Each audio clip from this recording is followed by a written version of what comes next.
नमस्कार दोस्तों। Be friend से प्रस्तुत है रचना जिसका शीर्षक है गाय आवारा जिम्मेदार कौन। राजा जनक द्वारा आहूत विद्वानों की सभा में राजपुरोहित को शास्त्रार्थ में परास्त करने पर अष्टावक्र जी को 100 गायें दान में दी। प्राचीन काल में 100 गायें रखने वाला अन्य से धनाढ्य माना जाता था। गौदान, महादान व गाय को माता का दर्जा दिया जाता था रहा है। गाय को सबसे पवित्र व गौ सेवा को बैकुंठ का द्वार माना जाता है रहा है। श्री कृष्ण को गाय पालने व चराने के कारण संरक्षक रूप में गौपाल कहा गया था। गाय के हर अंग में देवी देवता का वास माना गया है। गौमूत्र को औषधि व अपवित्रता को दूर करने वाला माना गया है। गाय का दूध माँ के दूध के समान पौष्टिक व पवित्र माना गया है। गाय की उत्पत्ति देवलोक से मानी गई है।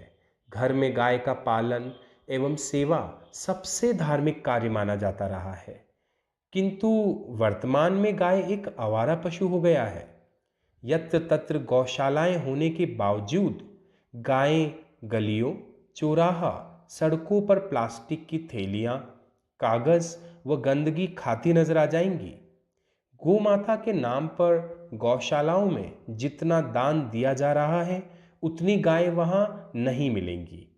धर्म के चंद ठेकेदारों, कथावाचकों ने गौशाला व गोकथा के नाम पर अप्रत्यक्ष रूप से इनकम का जरिया बना लिया है। भारत में धर्मांधता की जड़ें इतनी गहरी जमी हुई हैं कि लोगों के पढ़े लिखे या अनपढ़ होने से कोई फर्क नहीं पड़ता। हिंदू धार्मिक मान्यताओं के अनुसार सृष्टि में 84 लाख योनियां हैं। संसार के सभी धर्म इस बात से सहमत हैं कि शरीर में आत्मा होती है जो कि परस्पर संबद्ध है।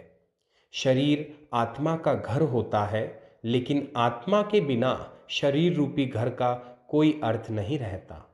शरीर पर लगी चोट, घाव, मार की पीड़ा शरीर व आत्मा दोनों को होती है। पंच तत्वों से बना शरीर आत्मा रहित हो जाने पर पुनः पंच तत्व में विलीन हो जाता है, लेकिन परमात्मा का अंश आत्मा शरीर छोड़ने पर वापस परमात्मा में मिल जाती है। सृष्टि की समस्त योनियों में यही होता है।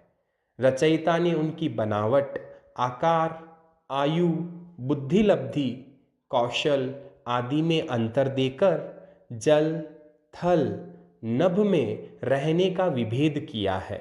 इन सभी में मनुष्य ईश्वर की सर्वश्रेष्ठ रचना है। अनेकों जीवों से मनुष्य को दुर्बल बनाया, किंतु बुद्धि, विवेक, बोली, कौशल, क्षमता प्रदान कर अन्य से ऊपर उठा दिया। उसे काबिल बनाया कि वह संरक्षण प्रदान कर सके।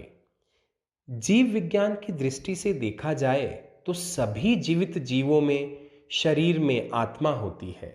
बतौर संरचना एक ही योनि के जीवों में शारीरिक, मानसिक तथा व्यवहारगत काफी समानताएं व असमानताएं होती हैं।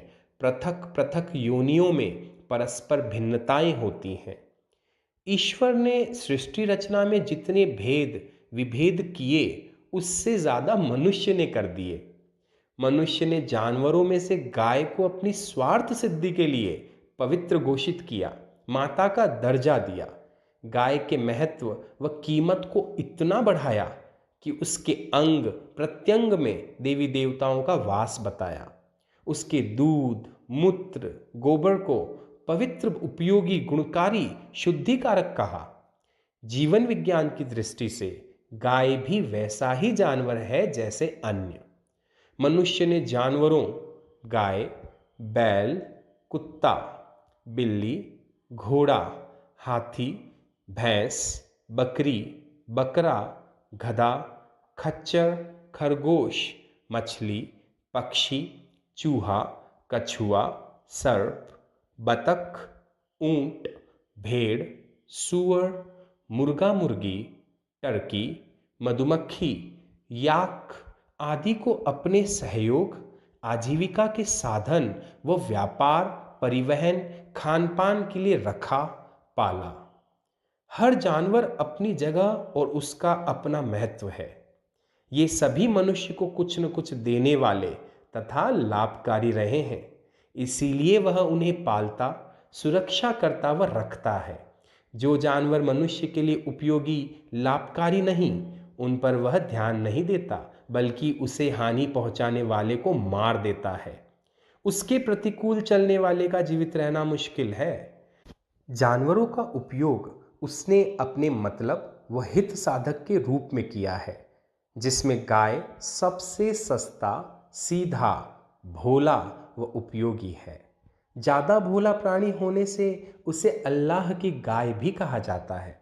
ज़्यादा गायें रखने वाला ज़्यादा धनी माना जाता था, इसीलिए वर्ग विशेष के लोगों ने गाय के प्रति आम जन में श्रद्धा जगाई, उसके गुणों का बखान किया, उसकी सेवा शुश्रूषा हेतु कहा व पुण्य, परमात्मा दर्शन, पापों से मुक्ति, मोक्ष प्राप्ति हेतु गाय का दान करने हेतु प्रेरित किया। यह वर्ग लोगों को यह समझाने, उनकी धार्मिक भावनाओं को जगाकर उनका विश्वास जीतने में सफल हो गया कि गाय साधारण जानवर न होकर सभी में श्रेष्ठ है, जो एक पौराणिक गाय कामधेनु की पुत्रियां हैं। कामधेनु गाय को दैविक और चमत्कारी शक्तियों से परिपूर्ण माना जाता था, जो समुद्र मंथन से निकली थी। इसे कहा जाता है तथा लक्ष्मी का स्वरूप माना जाता है। इसमें 33 करोड़ देवी देवता निवास करते हैं। यहाँ अन्न, जल, वस्त्र, सोना, चांदी, हीरे और कीमती गहने देने के अलावा भी लोगों की मनोकामनाएं पूरी करती है। इसे निर्मलता का प्रतीक माना गया है। इसकी पूजा करने से सुख, समृद्धि और मोक्ष की प्राप्ति होती है। निवास करते हैं। यहाँ अन्न, जल, वस्त्र, सोना, चांदी, हीरे और कीमती गहने देने के अलावा भी लोगों की मनोकामनाएं पूरी करती है। इसे निर्मलता का प्रतीक माना गया है। इसकी पूजा करने से सुख, समृद्धि और मोक्ष की प्राप्ति होती है। वास्तु में इसकी मूर्ति रखना शुभ माना जाता है। इससे स्पष्ट हो गया कि जीवन में केवल एक जानवर, गाय की अर्चना, सेवा करने से सब सुख, वैभव, मोक्ष आदि मिल जाता है। तो इसे सस्ता, सुंदर और सुलभ क्या हो सकता है। धर्मांध लोग इसके पीछे पड़ गए एवं गौ सेवा ही सर्वोपरि मान लिया। उस वर्ग विशेष का मूल मकसद लोगों की धार्मिक भावनाओं से खेलकर अपना उल्लू सीधा करना, धर्मांधता का जहर फैलाना, पाप का बोध कराकर वे पुण्य के नाम पर गोदान कराना था। चिंतन व चिंता का विषय यह है कि जब गाय इतनी पवित्र और बैकुंठ का द्वार है, तो इतने धर्मशास्त्र, गौशास्त्र, गौ कथाएं, गौशालाएं होते हुए भी आज गायें गलियों, सड़कों, चौराहों पर आवारा पशु की तरह क्यों भटक रही हैं? आज गायें प्लास्टिक, कागज, कचरा, गंदगी और कई बार तो मजबूरी में मल मांस भी खा रही है। पहले लोग गाय रखना, पालना, सेवा करना पसंद करते थे, किंतु नौकरी, पैसा, पढ़े लिखे, आराम परस्त, आधुनिक फैशनेबल लोग अपने लिए गाय का दूध, घी, घर की पवित्रता के लिए मलमूत्र, मोक्ष प्राप्ति के लिए उसे रोटी, रिजका, गौशाला में दान देकर चाहते हैं, लेकिन गाय नहीं रखना चाहते। गाय उनके लिए माता, आदरणीय, पूजनीय है, लेकिन अपने घर में नहीं। वे दूसरों के घरों में ही अच्छी लगती हैं। घर में गाय मल, मूत्र, कचरा, गंदगी करेगी तो घर मेला हो जाएगा, घर की शोभा समाप्त हो जाएगी। आज मनुष्य गाय की सेवा पूजा करना चाहता है, माता मानता है, लेकिन उसे पालना रखना नहीं चाहता। डूंगर दूर से ही सुहावने लगते हैं, कहावत चरितार्थ हो रही है। मनुष्य की जीवन शैली बदल गई है। काम के तरीकों, पसंद में बदलाव आ गया है। वह गाय की सेवा रोटी देकर गौशाला में पैसा देकर और कथाओं में चंदा देकर करना चाहता है, इन्हीं से इतिश्री कर वह पुण्य कमाना चाहता है, सब बटोरना चाहता है। हिंदुस्तान में गाय को माता, पवित्र व पूजनीय माना जाता है। अन्य कई देश ऐसे हैं जहां गौमांस खाया जाता है। आज़ादी की लड़ाई में बंदूक में कारतूस पर गाय की चर्बी लगाई जाती थी, जिसे सैनिक मुंह से हटाते थे।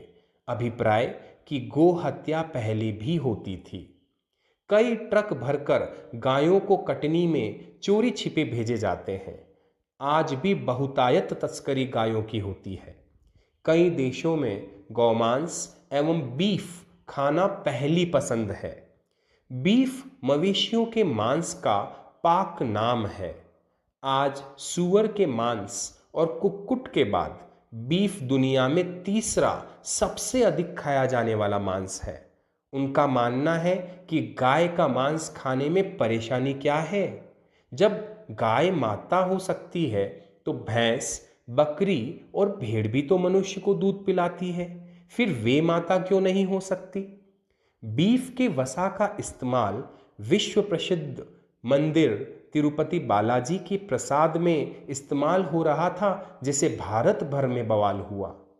गौ हत्या पर भारत में कानून है।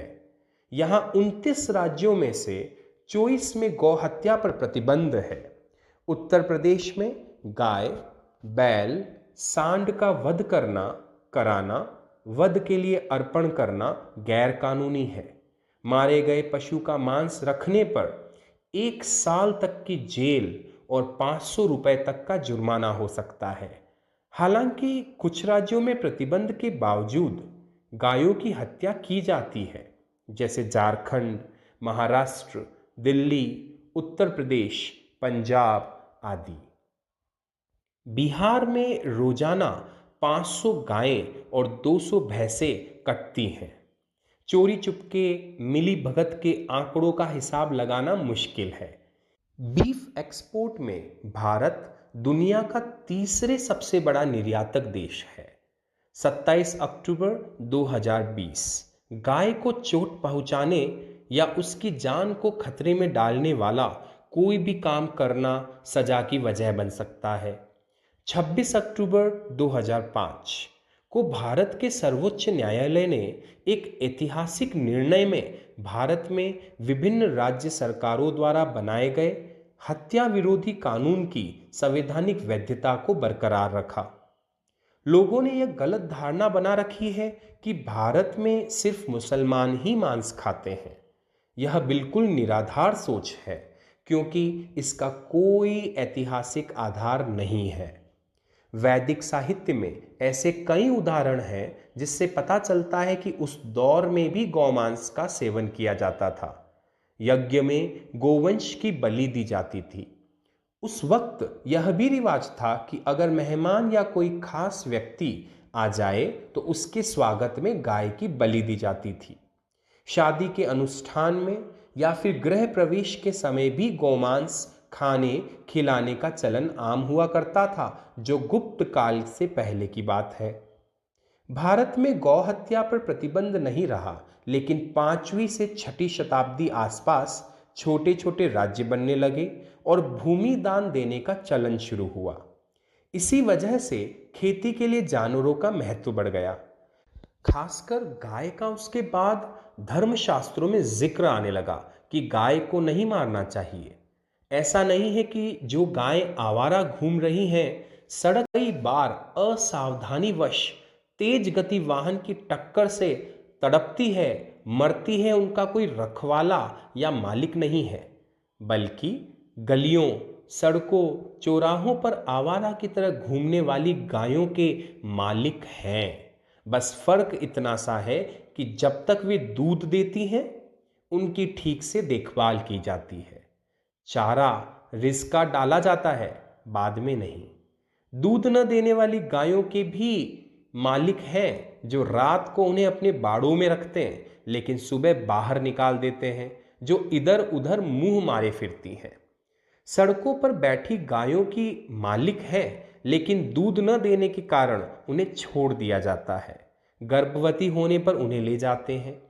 पुराने समय की तरह आजकल ढार यानी गायों भैंसों आदि का झुंड, जिन्हें नामित व्यक्ति प्रातः घरों बाड़ों से जंगल में सशुल्क चराने ले जाता था, दिन भर देखभाल करता था, वह शाम को वापस लाता था, ऐसी व्यवस्था न होने, आबादी क्षेत्र बढ़ने व जंगल कम होने से भी यह अव्यवस्था हो रही है। व्यवसाय, नौकरी तथा कृषि के स्वरूप बदलने से मनुष्य के जीवन में जानवरों का महत्व कम व उन पर निर्भरता अत्यल्प हो गई है। कृषि में मशीनों का अधिक उपयोग होने से जानवरों की जरूरत नहीं रही, जबकि पूर्व में यातायात, खेती, सिंचाई, ढुलाई, युद्ध, आखेट, मनोरंजन आदि में जानवरों से काम लिया जाता था। अब इनका स्थान मशीनों ने ले लिया है, इसीलिए मनुष्य को अब इनकी आवश्यकता नहीं रही। पाप, परलोक, पुण्य से भीरु मनुष्य यत्रवत दान, धर्म, पूजा पाठ, तीर्थ सब करेगा, क्योंकि उसके अंतर्मन में ईश्वर के प्रति विश्वास कम और अविश्वास व भय ज्यादा है। वह गाय को उसके गुणों व पवित्रता के कारण माता नहीं मान रहा, बल्कि अपने इहलोक परलोक में मंगल के लिए मानता है। आज मनुष्य इतना मलिन हो गया है कि वह अपने जन्मदाता माता पिता को भी घर से निकाल रहा है, वृद्धाश्रम छोड़ रहा है, उनके साथ मारपीट व उनकी हत्या कर रहा है। मरने के बाद उनका अंतिम संस्कार भी वीडियो कॉल पर कर रहा है। जिन्होंने जन्म दिया, पाल पोस बड़ा किया, काबिल बनाया, बुढ़ापे में सेवा सहारे के सपने देखे, वह मृत्यु पर भी उपस्थित ना हो सके, क्या इसी के लिए औलाद होती है? सोचने की बात यह है कि जो अपने माँ बाप के नहीं हो सकते, वे क्या गाय को माता मानकर उनकी सेवा करेंगे? क्या देशभक्ति करेंगे? यदि ऐसा कुछ दिखता है, लगता है, तो केवल दिखावा और ढोंग है। अतः यदि आज गाय आवारा है, तो जिम्मेदार है मनुष्य व उनके मालिक, जिनके दांत हाथी के, खाने के अलग, दिखाने के अलग। धन्यवाद।